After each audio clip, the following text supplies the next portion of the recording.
Comendo feijãozinho na boca, hein? Aí, adora dando um feijãozinho pra ele. Né? Olha só. E adora um feijão, né? Hã? Come bastante.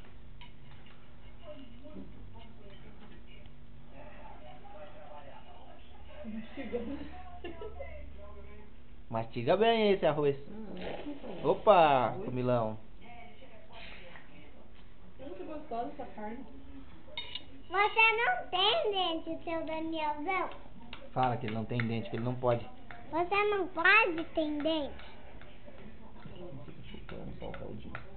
Você só chupa um cadinho.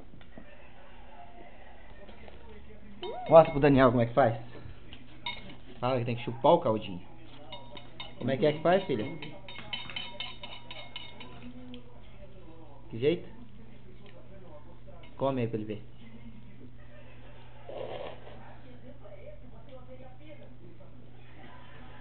E você gosta do caldinho também?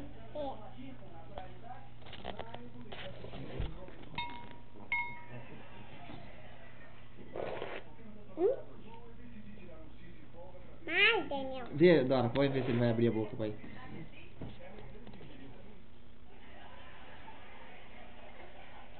Ah, não abrir, né? Gostoso esse feijãozinho, né? Hã?